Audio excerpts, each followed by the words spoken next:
Hi, good evening, everyone. So this is Teacher Rev and your review specialist for the social science major. And before anything else, before we proceed to our review session, I would like to grab this opportunity to ask a sincere apology for not being able to be with our third session. Kasi I get to have this circumstances here in our locality.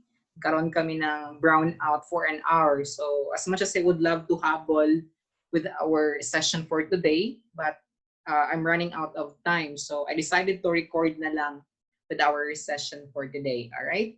So that's it. So same rules pa din. We have 25 set of questions for this session. And I will be reading the question twice, same with the options.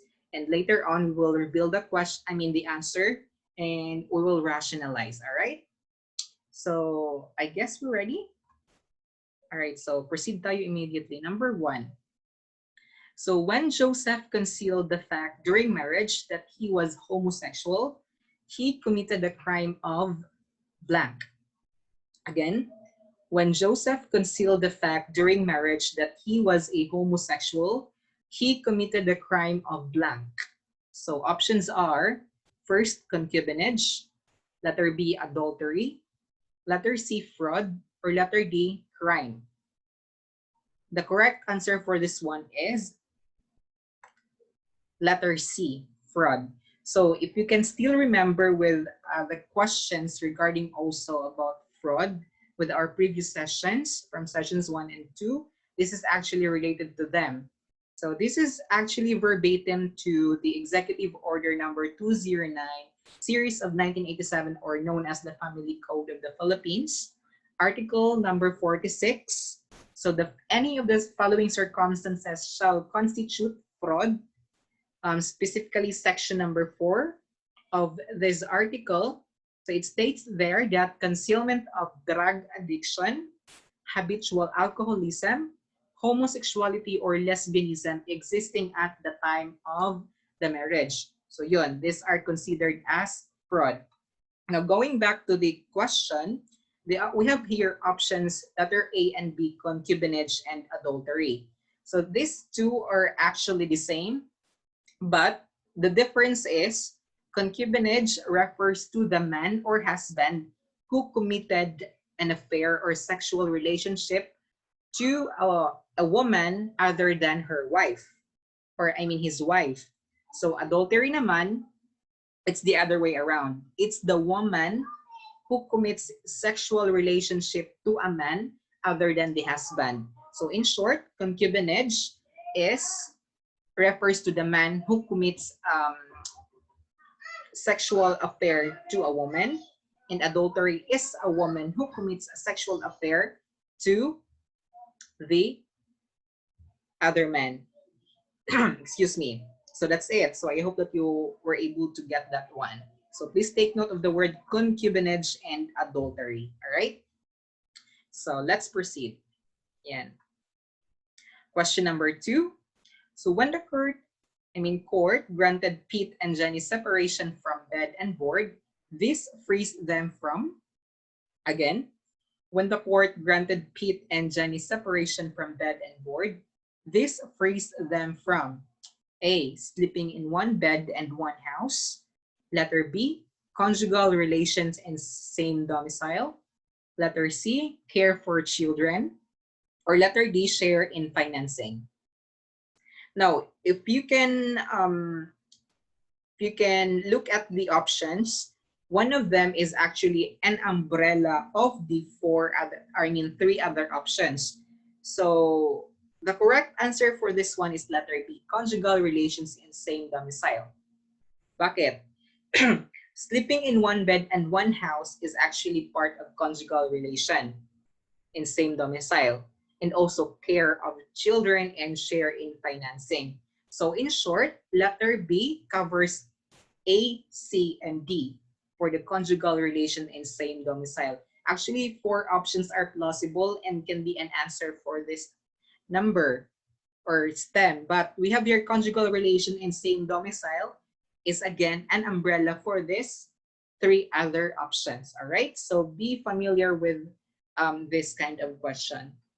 So we have here article number 63, the decrease of legal separation and its following effects. So first, the spouses shall be entitled to live separately from each other, but the marriage ban shall not be severed.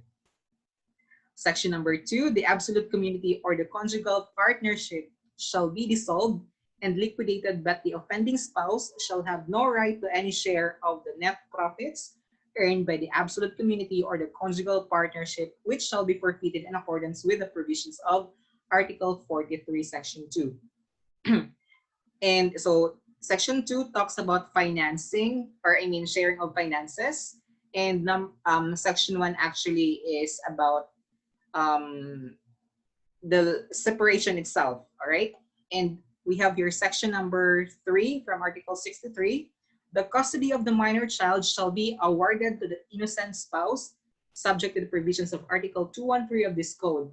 So, kung sino yung walang kasalanan sa pagkakaroon ng, with both parties, either the husband or wife, so doon mapupunta yung bata or yung minor children. And section number 4, the offending spouse shall be disqualified from inheriting for the innocent spouse by intestate succession. So moreover, provisions in favor of the offending spouse made in the will of the innocent spouse shall be revoked by the operation of the law. So in favor, jud tong walay, or yung walang kasalanan. So either the husband or the wife. So that's it for the question number 2. Again, the answer is conjugal relation and same domicile. All right. So let's proceed with number 3. So the question is, how is marriage considered if spouse discover that the person he or she married has psychological incapacity? Again, how is marriage considered if spouse discovers that the person he or she married has psychological incapacity? So when we talk about psychological incapacity, what does this refers to? So we will find out later. So we have options here. A, valid from the beginning. Letter B, void after the discovery. Letter C, valid until annulled. Or letter D, valid and illicit yan. So what do you think is the answer?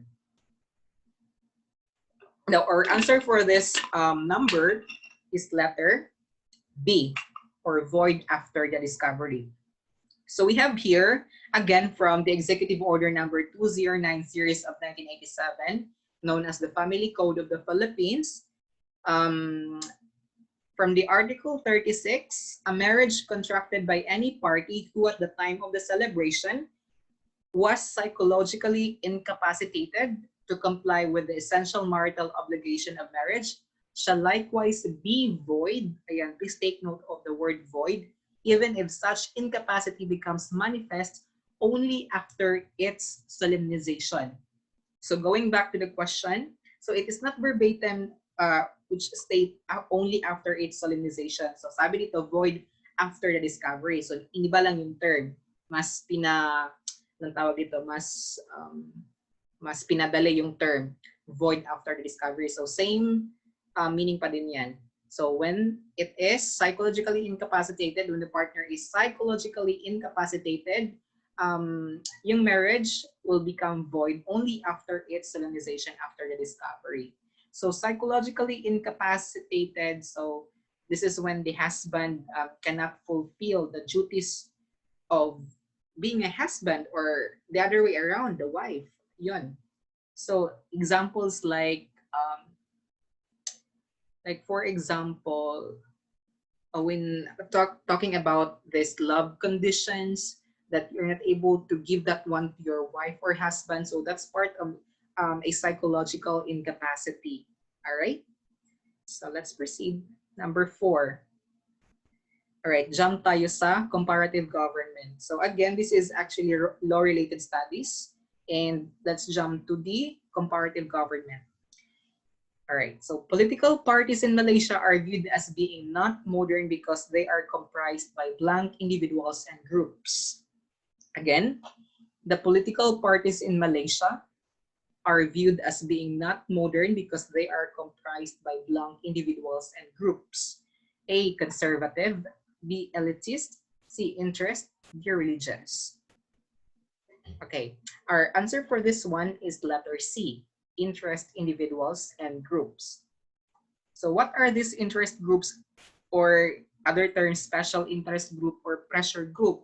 So these are any association of individuals or organization, usually formally organized on the basis of or more shared concerns, attempts to influence public policy in its favor. So all interest groups share a desire to affect government policy to benefit themselves or their cause. So their goal could be a policy that exclusively benefit group members or one segment of society. For example, we have government subsidies for farmers, or a policy that advances a broader public purpose. So example of interest groups here in the Philippines, we have for the association, we have actually mga asosasyon ng manggagawa, and we have for the laborers, yes, the manggagawa, that they are those. And for the teachers also, we have associations. So yun yung mga tinatawag na interest groups. And we have here types of interest groups. First, the business and economic interest groups. So they are interest groups who are who benefit their members and business interest groups that are prominent type of economic and interest groups. So they are those who fight for their rights when it comes to their business. And yes, that's it. And for the professional interest groups naman, it represents the economic interest for members of various professions, including doctors and lawyers. So even teachers, meron tayong mga grupo. We have agricultural interest groups. So it refers to those mga farmers, environmental interest groups, consumer interest groups. So tayong mga consumers. And we have ideological interest groups. So ito yung mga interest groups na nag-focus sa, like for example, they are advocating for communism, democracy, ganon. And public interest groups, single issue interest groups, and governmental interest groups. So marami tayong mga interest groups, all right? So going back, so our answer for number 4, same here in the Philippines. So we also have interest groups, all right? So I hope that you were able to get that one.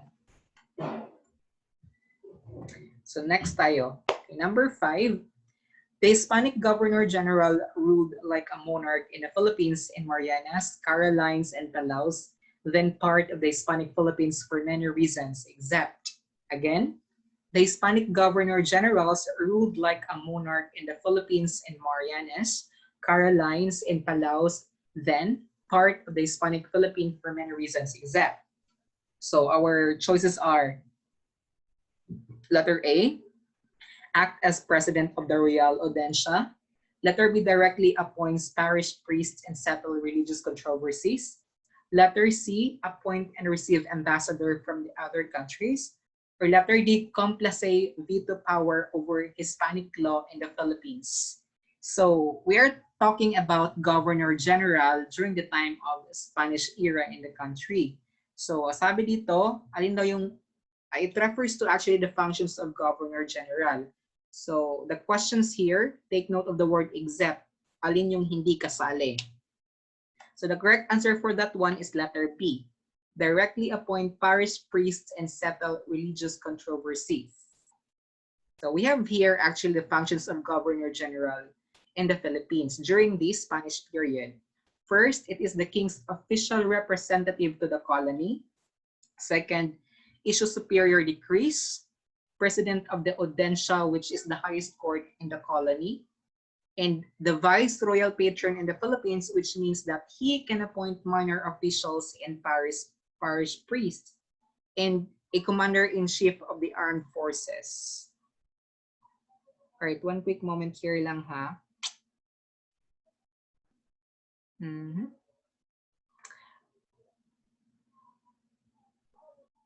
Right, so if you can notice this one here, our answer is directly appoint parish priests and settle religious controversies. So ito yung hindi kasali sa function ng Governor General. Yes, he can actually appoint minor official and parish priest, but cannot directly appoint them. All right? So please take note of that. And also a commander-in-chief of the armed forces in the Philippines during the Spanish period.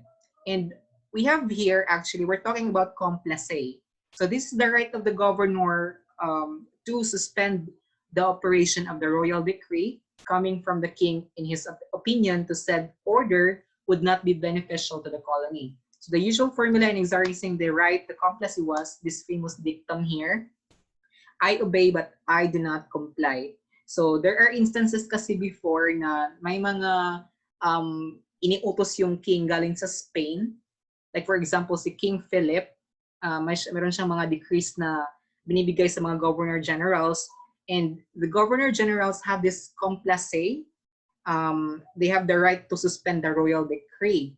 So ito yung famous kasabihan niya, yes, I obey but I do not comply, because there are instances na hindi siya applicable sa colony, like for example sa Philippines. Ganon. And we also have here the checks to gubernatorial powers. So the Audiencia Real or Royal Audiencia, it was established in 1583 to act as the Supreme Court of the colony. It served as advisory body to the governor and audited expenditures of the government. So Audiencia Real, please take note. So this is the Supreme Court before, during the Spanish period. And we also have here Residencia. This is the judicial institution headed by the incoming Governor General and the Spanish officials. So pag may Governor General, meron din silang reserve na yung magti-take over on the long way run. So tawag doon ay Residencia. And the Visitador General, these are the investigators sent by the king or an official dispatched by the Council of the Indies in Spain to check the behavior of the high official in the colony. So meron silang mga kumbaga spies, mga spy kumbaga. And since we're talking about governor generals, by the way, please take note that the first Governor General in the Philippines was Miguel Lopez de Legazpi. Again, the first Governor General in the Philippines was Miguel Lopez de Legazpi. And the last one was Diego de los Rios. Again, the first Governor General in the Philippines during the Spanish period was Miguel Lopez de Legazpi. And the last one was Diego de los Reyes. All right. I think that's so much for question number 5. Again, our answer is directly appoint parish priests and settle religious controversies. Kasi hindi trabaho yan ng Governor General. So it was the vice patron in the Philippines. All right. Let's proceed number 6. So Singapore's Prime Minister Lee Hsien Loong's salary, which is 6 times higher than that of the US president, is justified by the need for a blank state. Wow, sana all. 6 times higher than that of the US. So napakalaki ng sahod ng kanilang mga leaders. So we have options here: A, corruption-free; B, religious; C, autocratic; D, confusion. So what do you think is the answer? So our answer for this one is letter A, corruption-free. So this justified by the need for a corruption state. So I have here an article. This is excerpted from the article that I have read. The government defend the high salaries as necessary to attract brightest people and to prevent corruption. Ayun. So that is why our answer is corruption-free. So it was also justified by the Defense Minister Tio Hian. Sabi niya, if we don't do that, corruption will set in and we will become like many other countries. Tama man pod, because leaders, hindi na maiwasan na mangutong sila aside from their sweldo. So in the Philippines, I think, if I am not mistaken, our president, his monthly salary is about 300,000 per month. Yes, that's around 350,000, the president alone. So masyadong malayo sa Singapore, which is, kung mas malaki yung sa US, mas malaki pa sa kanila ng 6 times. Because according to them, this will justify a corruption-free state. Yan. All right, so proceed tayo number 7. Through what highest organ of the state does China remain representative of its people under its accepted national leadership? Again, through what highest organ of the state does China remain representative of its people under its accepted national leadership? We have options letter A, National People's Congress, letter B, Communist Party, letter C, Communist Politburo, or letter D, Secretary General of the Communist Party. All right, so our answer for this one is letter A. So National People's Congress. So bakit kaya National People's Congress? So let's rationalize. So the National People's Congress of the People's Republic of China is referred to as the National People's Congress, which is the highest organ of the state power, and the national legislature of the People's Republic of China. It consists of 2,980 members as of 2018. So it is the largest parliamentary body in the world. So wow, masyado madami yung members ng NPC ng China. So in the Philippines, so we have the Congress, which consists of the Senate and the House of Representatives. We have actually, so if I'm not mistaken, we have 81 provinces or 85. Yeah, so we have 81 to 85 representative from each provinces, all right? And for the senators, it's 24. So yes, that's correct. And the Communist Party, this Communist Party is the founding and governing political party of the People's Republic of China. So they are communist state kasi. So the Philippines, we are adhering to democracy. And Communist Politburo. So Politburo is a short for Political Bureau. So we have here the Central Committee known as the Central Bureau before 1927. It is a group of 25 people who oversee the Communist Party of China. Yan. So yun yung political structure ng China. So they have this Communist Political Bureau, the National People's Congress, and we have here also the Secretary General of the Communist Party. So sabi dito, the General Secretary of the Central Committee of the Communist Party of China is head of the Communist Party of China and the highest ranking official within the People's Republic of China. The General Secretary is a standing member of the Politburo and the head of the Secretariat.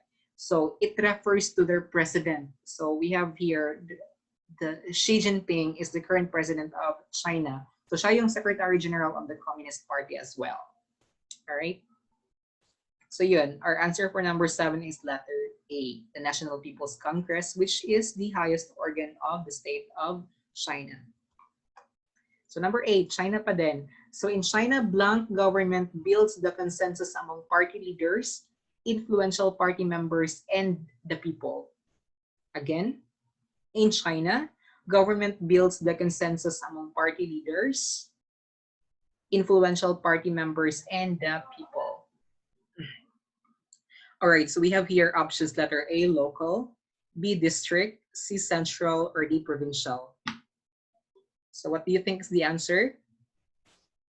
All right, we have here letter C. The correct answer is letter C, central, which is central, the central government. So this is actually verbatim in the constitution of the Communist Party of China, or the People's Republic of China. Sa kanilang constitution, it was stated there that the central government leaders must, in practice, build consensus for new policies among party members, local and regional leaders, influential non-party members, and the population at large. So, however, control is often maintained over the larger group through control of information. So when we talk about consensus, this is somehow cooperation or agreement between the parties. So are you familiar, if you're familiar with the theory of consensus and conflict by Ralph Dahrendorf? So that is actually related to this one. All right, so let's proceed. Number 9. So China's National People's Congress is the highest organization of the state government, which meets every block.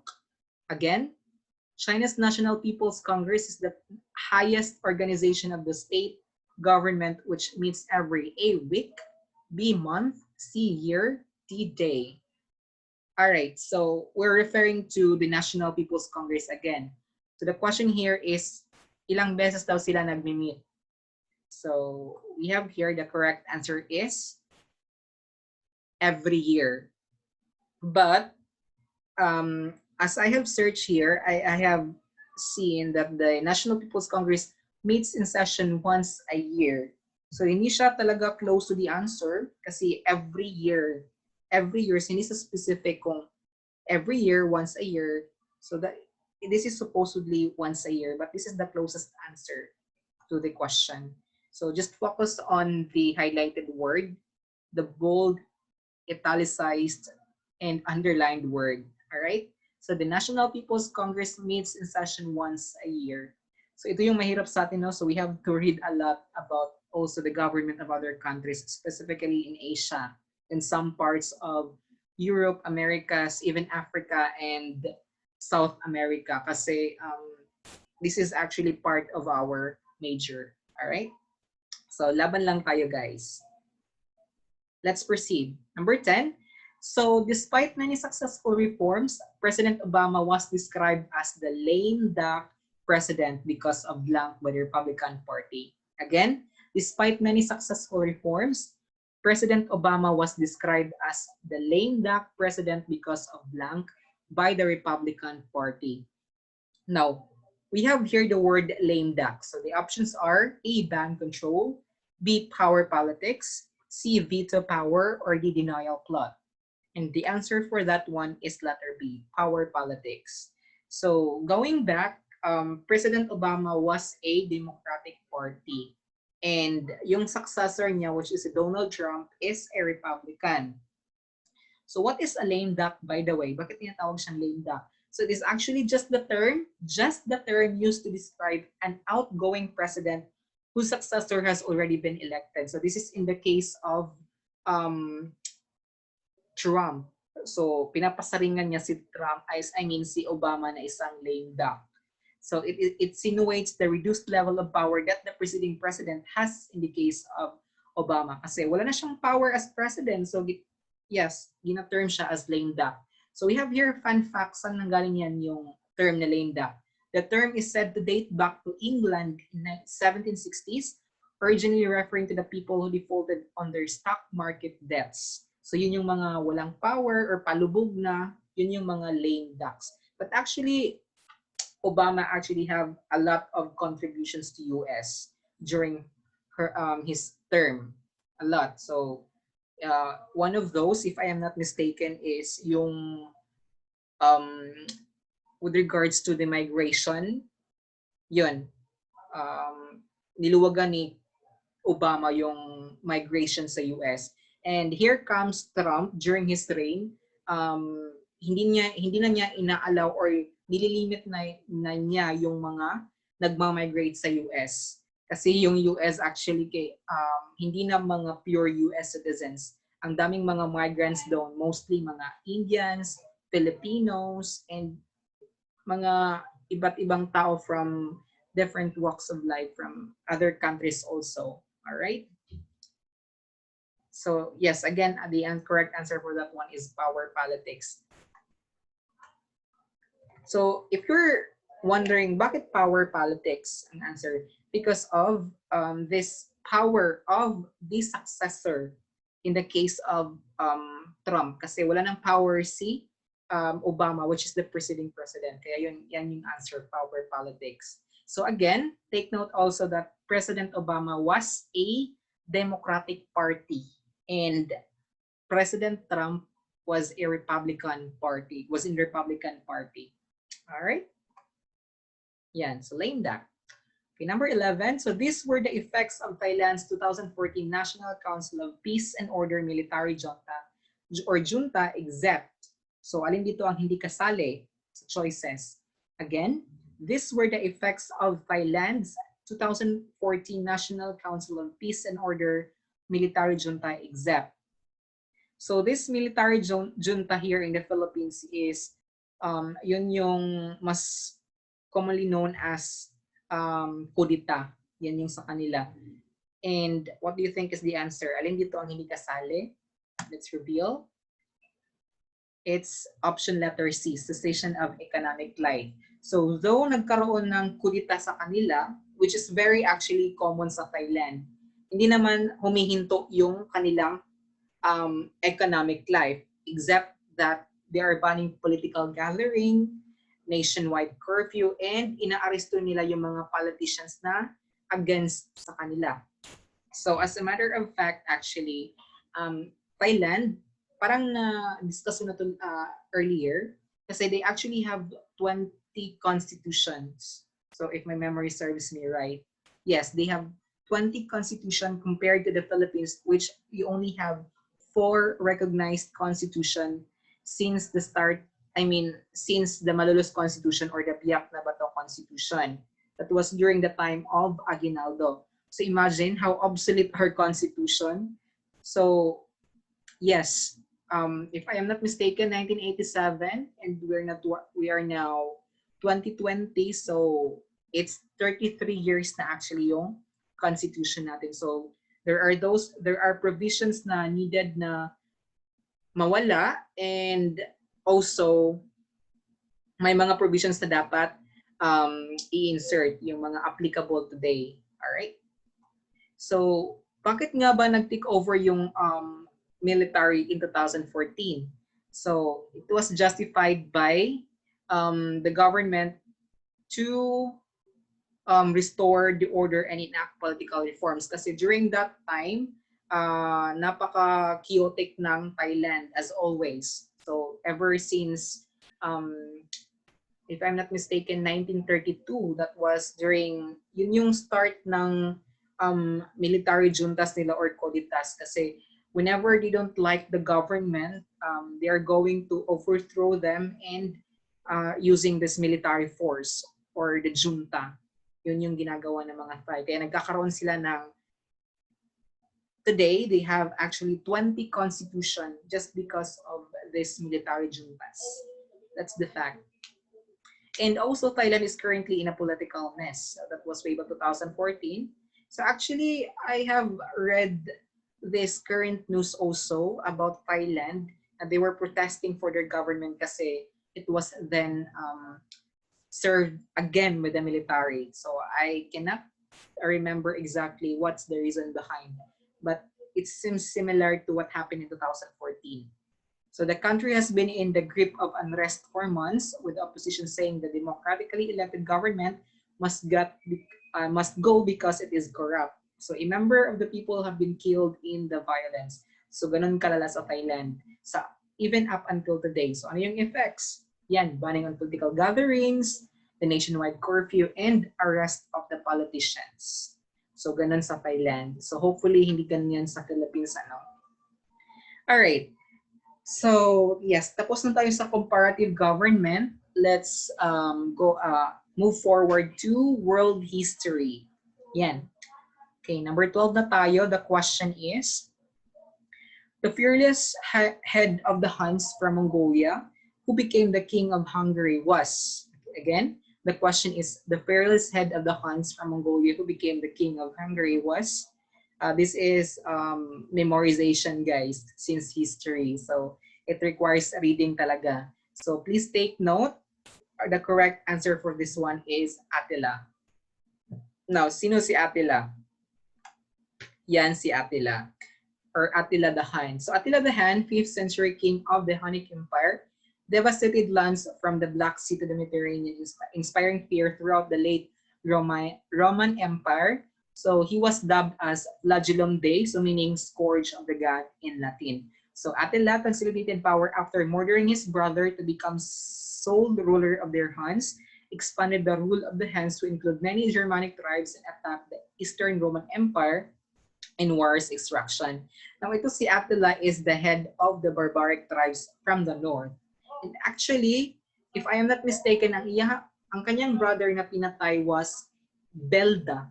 So I am not sure, but it sounds like that. So don't worry, I will research na lang that one for you. So his brother na kanyang minurder or pinatay was Belda. The name was Belda.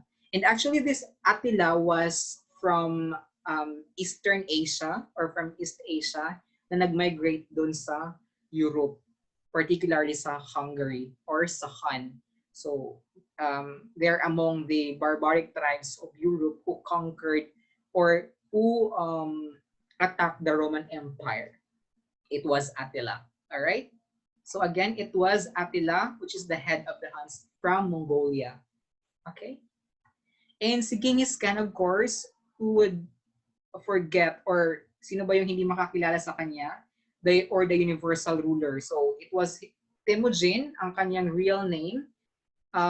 He is actually a ruler of Mongolia and one of the most famous conquerors of history, who consolidated tribes into a unified Mongolian and extended his empire across Asia to the Adriatic Sea. So Adriatic Sea is in the southern portion of Europe. So imagine that one, ang lawak ng kanyang nasasakupan that time. So bakit siya tinatawag na universal ruler? Kasi it's because of how he was able to carry out his empire and sa dami ng kanyang nasasakupan from East Asia to Europe. And actually, if I'm not mistaken, Attila was one of his grandson. Okay, so Temujin. Actually, Temujin was his real name. Genghis Khan, he was named Genghis Khan, or in English, which is universal ruler, because in honor of his being a very great conqueror from Mongolia. And we have here Kublai Khan, the grandson of Genghis Khan. So he was the founder of the Yuan dynasty in China. So if I'm not mistaken, Yuan dynasty is the 12th dynasty in China next to the Ming dynasty.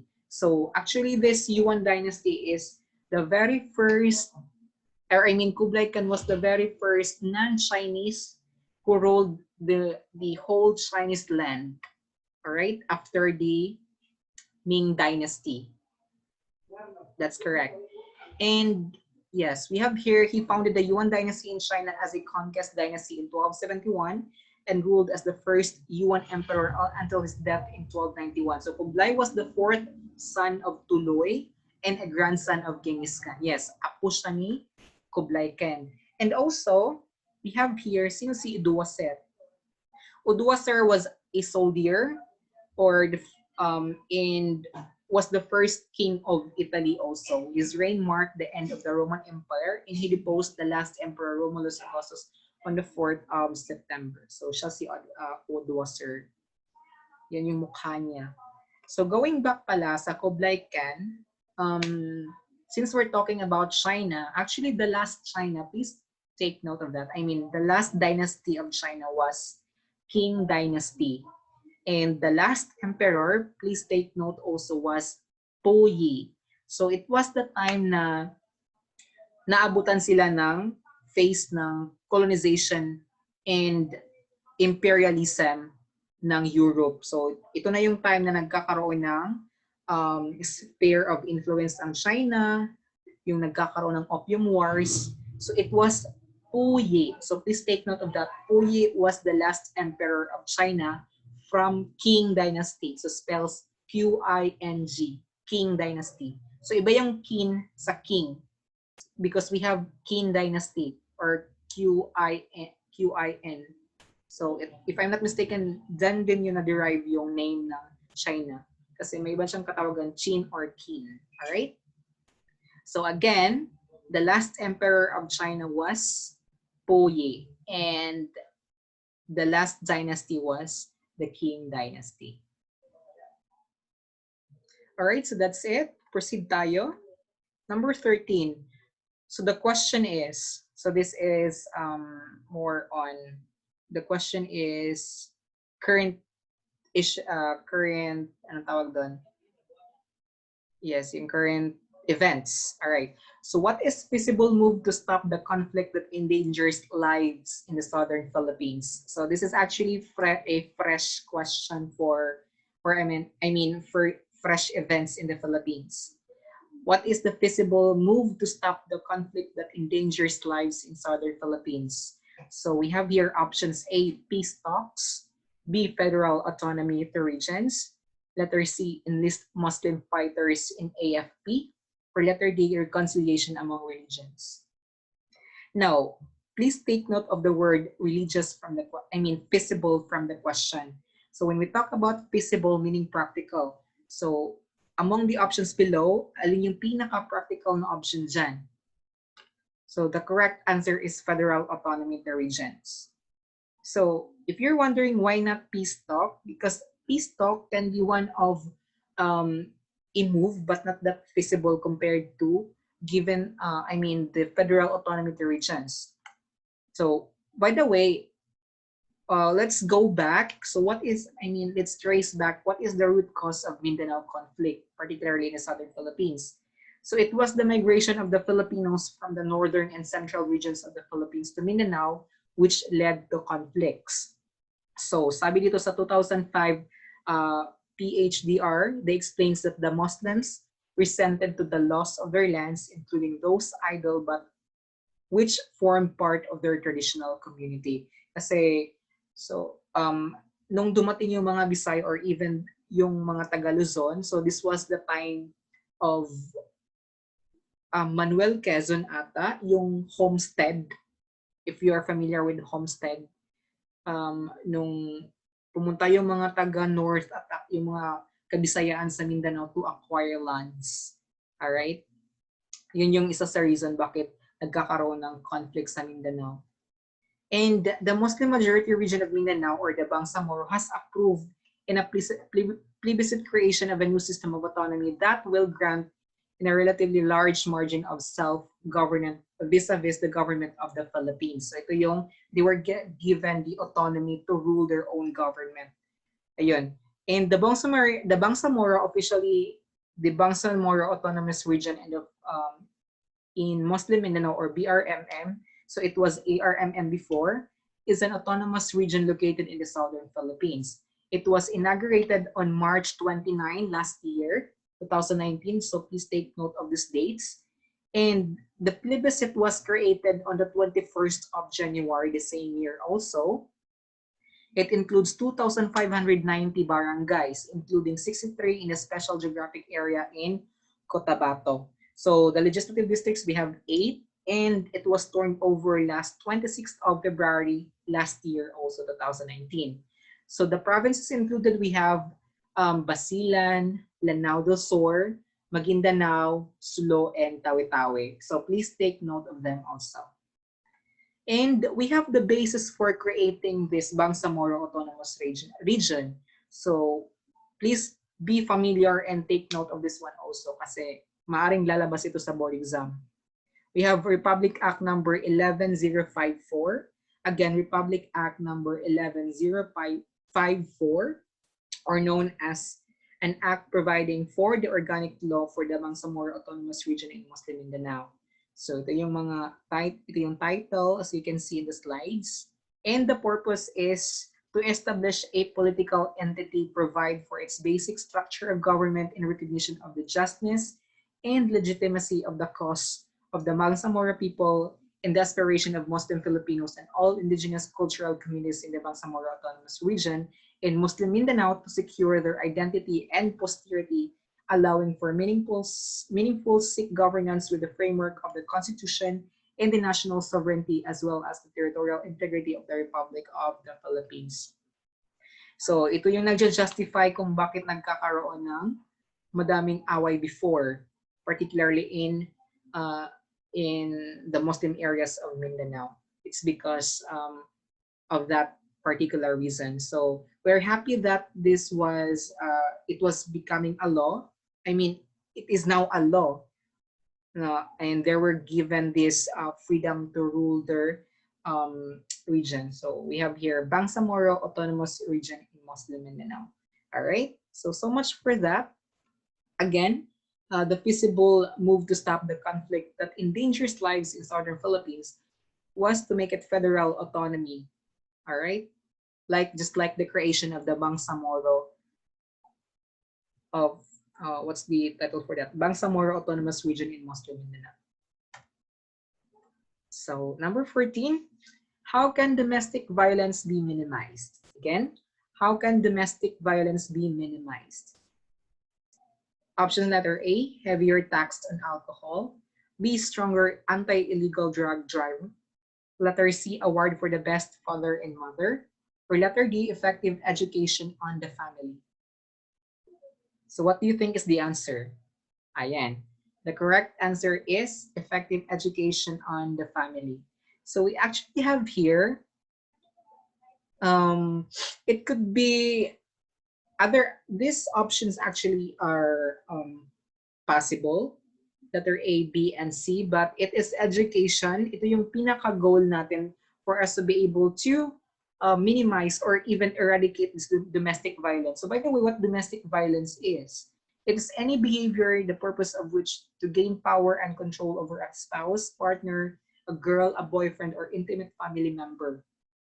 So domestic violence happens within a home. So from the word domestic, all right? Yan. And for us to be able to minimize that one is to educate the family because it happens in the home or in the house. So that's why the answer is effective education on the family.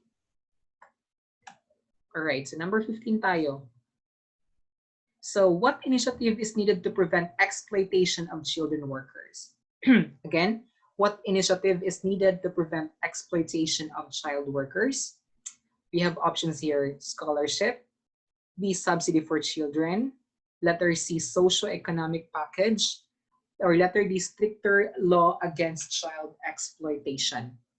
Now, if you can see, medyo mahirap siya na options because these are all plausible options.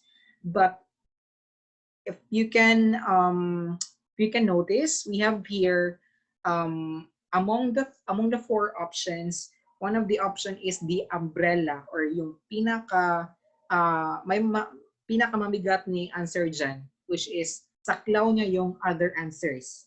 So the correct answer is socio-economic package. Kasi when we talk about socio-economic package, this will cover scholarship, subsidy for children, and stricter law against exploitation.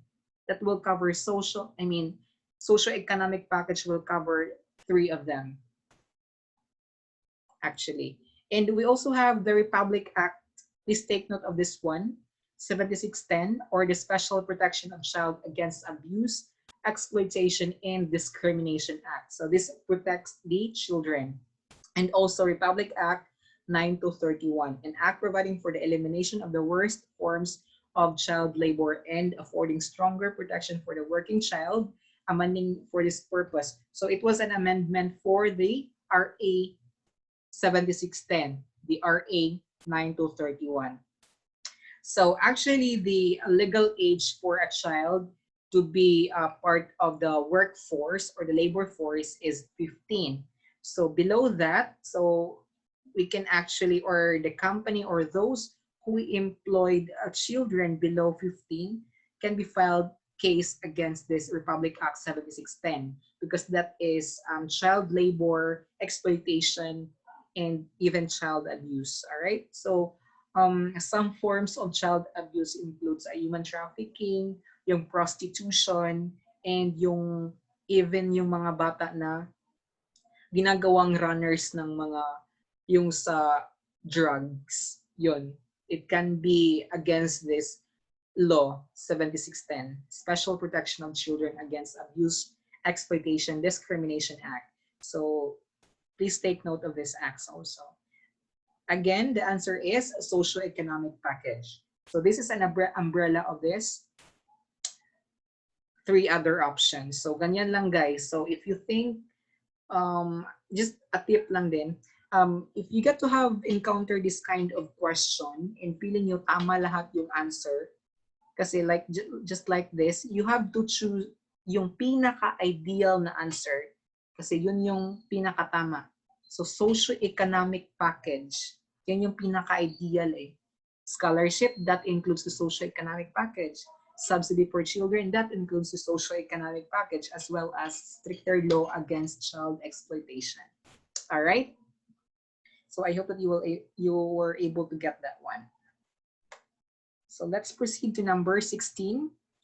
So what can be done to prevent detention of juveniles with adult prisoner? Again, what can be done to prevent detention of juveniles with the adult prisoner? So this is actually the same structure of options sa number 15. So we have options: separate cells for juveniles and adults. Letter B, lessen years of detention for juveniles. Letter C, alternative learning systems in prison. Or letter D, upgrade juvenile penology program. So among the four options, isa yung pinaka-ideal na answer dyan, which is letter D, upgrade juvenile penology program. Yes, there are provisions actually to separate cells for juveniles and adult, lessen years for detention of juveniles, and alternative learning systems in prison. So that is included in this statement, upgrade juvenile penology program. So yun yung pinaka-idealistic na answer among them. That is why letter D is our answer. So we have here the Republic Act number 9344, or the Juvenile Justice and Welfare Act of 2006. And it shall cover the different stages involving children at risk and children in conflict with the law, from prevention to rehabilitation and reintegration. Yun. So, by the way, yung tawag sa mga prisoners before was inmates, right? But today it was, it is now called as the persons deprived of liberty. So parang gina-euphemized lang nila yung term kasi pag tinatawag na inmate, parang masyadong mabigat. Ayan. So parang ano lang din yan, pag tinatawag, instead of tawagin kang fat, they are calling you parang horizontally challenged, or kung putot, or yung pag hindi ka katangkaran, tinatawag kang vertically challenged. So parang ganun lang din. So before it was inmate, ngayon tinatawag na silang persons deprived of liberty. All right, so much for that. Okay, number 17 na tayo.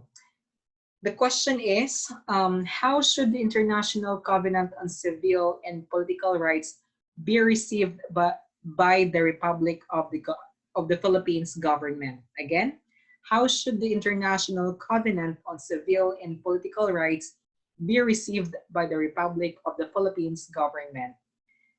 A, prevent interruption by the United Nations. B, support the covenant. Letter C, reject criticism on human rights violation. Or letter D, downplay UN reports on human rights violation. Now, if you can observe, among the options, isa lang yung pinaka-ideal din, and the rest of them were negative. Isa lang yung positive dyan. Yan. And the correct answer is to support the covenant. Alright. That's it. So this is actually a very easy question lang, guys. Kasi madali lang makita yung correct answer because the rest of the answer are negative. And ito lang yung medyo positive. I mean, positive sa among the options, which is to support the covenant. Alright, so I hope you were able to get that one. And what is this International Covenant on Civil and Political Rights, or ICCPR? So it is an international human rights treaty adopted in 1966, and it enables people to enjoy a wide range of human rights, including those relating to freedom from torture and other cruel, inhumane, or degrading treatment or punishment, fair trial rights, freedom of thought, religion, and expression, privacy, home, and family life, and we have equality and non-discrimination. So isa itong ICCPR na nag-condemn sa yung tinatawag na extrajudicial killing during the time of our President Rodrigo Duterte. Actually, sila yung nag-condemn ng extrajudicial killing because they are into pro-life, anong tawag dun, due process of the law. So, yan, ito yung mga human rights advocates, International Covenant on Civil and Political Rights. All right, so much for that. So let's proceed. Number 18. So how can Deng Xiaoping describe by advancing liberal industrialization in China as leader without holding president, premier, or Secretary General positions? Again, how can Deng Xiaoping's described by advancing liberal industrialization in China as leader without holding president, premier, or secretary general positions? The correct answer is, by the way, we have the options. I'm sorry, A, fascistic, B, autocratic, C, democratic, or letter D, authoritarian. The correct answer is authoritarian. Now, sino ba si Deng Xiaoping?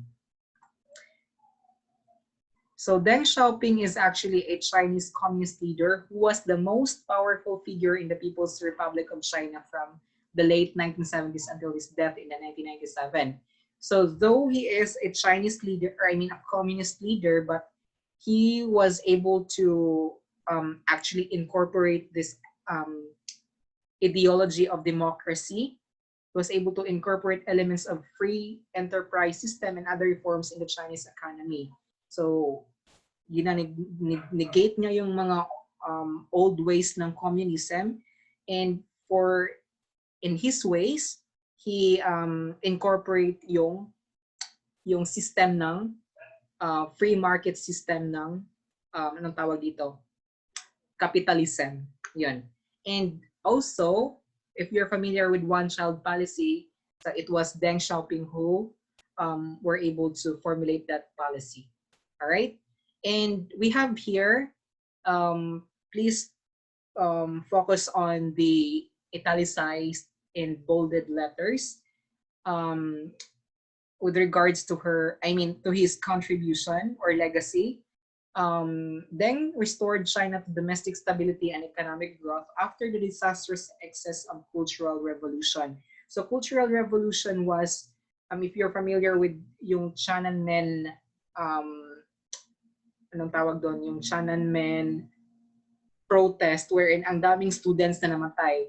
So that was the time after that time, so he was able to advocate this kind of policies. So under his leadership, China acquired a rapidly growing economy, rising standards of living, considerably expanded personal and cultural freedoms, and growing ties to the world economy. Because way back then, China was just an underdog when it comes to economic, in terms of economic data compared to other countries. So unlike now, China is one of the economic giants in the world. And yes, Deng also left in the place of mildly authoritarian government that remained committed to the CCP's one-party rule, even while it relied on free market mechanisms to transform China into a developed country. So that's the reason why our answer is authoritarian, because it was verbatim also here. All right. So I think so much for that. Let's proceed to number 19.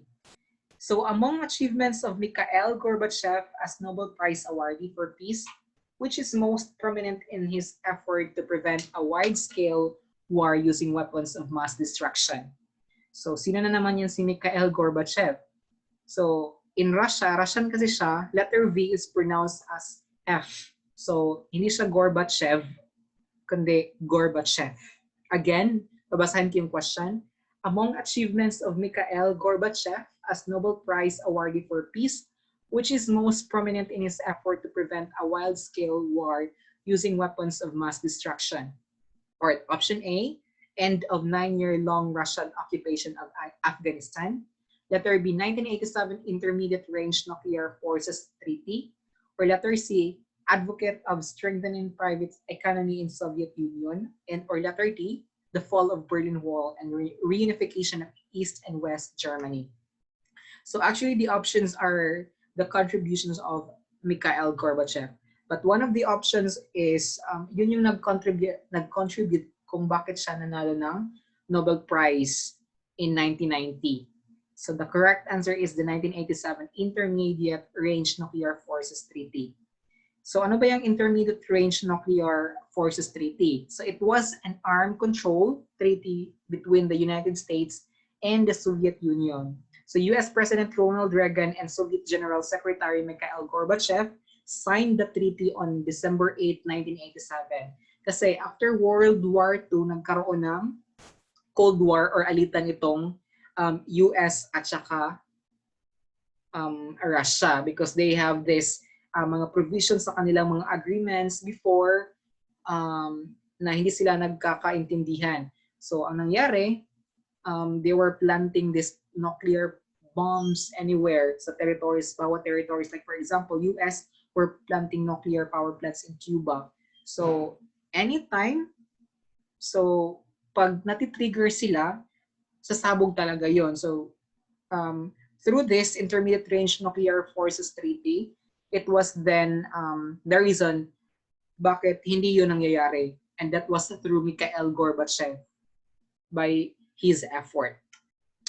So yan, meet Mikhail Gorbachev, or yung full name niya is Mikhail Sergeyevich Gorbachev. He is a Soviet official, the General Secretary of the Communist Party of Soviet Union from 1985 to 1991, and nagiging president siya ng Soviet Union in 1990 to 1991. So that just a year. So his efforts to democratize his country's political system and decentralize its economy led to the downfall of communism and break up of Soviet Union in 1991. Kasi prior to him, during the World War eras, yung Russia is known for a communist state up until today. So it was during his time, he is advocating for democracy. So it was Mikhail Gorbachev. That is why nanalo siya ng Nobel Peace Prize, because of his yung tinatawag na Intermediate Range Nuclear Force Treaty signed between US and the Soviet Union. All right. So please also familiarize the word perestroika kasi suki yan sa board exam. So perestroika means restructuring or reforming of the economic political system. So it was with Mikhail Gorbachev also. It was during his time. And also the glasnost, or openness and transparency. These are actually Russian terms. And uskoreneye, or acceleration. We have democratization, new political thinking, and the 500 days program plan. So these are the contributions of Mikhail Gorbachev. Again, we have perestroika, the glasnost, uskoreneye, democratization, the new political thinking, and the 500 days program. Please don't forget that one, and please take note on that kasi lalabas at lalabas yan sa board exam. Even sa GenEd, lalabas yan. So, I think we have to stop here muna. Number 20. And we will continue this one later on.